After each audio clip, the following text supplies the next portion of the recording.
అదరగొట్టే కారం రంగు రుచి ఆచి కారం పొడి.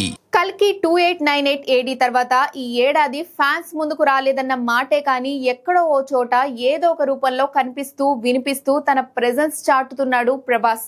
కన్నప్పలో 15 నిమిషాలు కనిపించి ఫ్యాన్స్ ఆకలి కాస్తో కూస్తో తీర్చిన డార్లింగ్ మధ్యలో మిరాయి సినిమాకు వాయిస్ ఓవర్ అందించి ఖుషి చేశాడు. అలాగే ఈ ఇయర్ ఎండింగ్ లో ఫుల్ మీల్స్ పెడతాడని అనుకున్నారు, కానీ సంక్రాంతికి రాజసా పోస్ట్ పోన్ అయింది.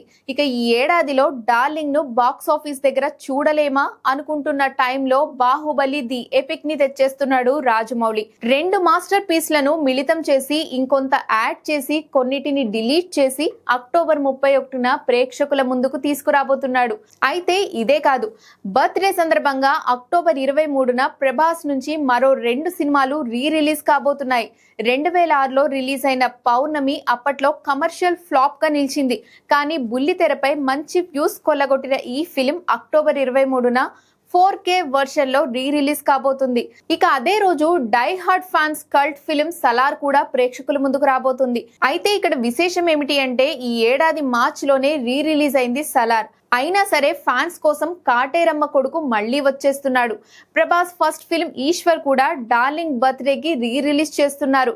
ఇవే కాదు, బర్త్డేకు అప్కమింగ్ మూవీస్ నుంచి 1 or 2 సర్ప్రైజ్లు రాబోతున్నాయి. మొత్తంగా ఈ ఏడాది కొత్త సినిమాలు రిలీజ్ కాకపోయినా రీ రిలీజ్ తో సందడి చేస్తున్నాడు డార్లింగ్.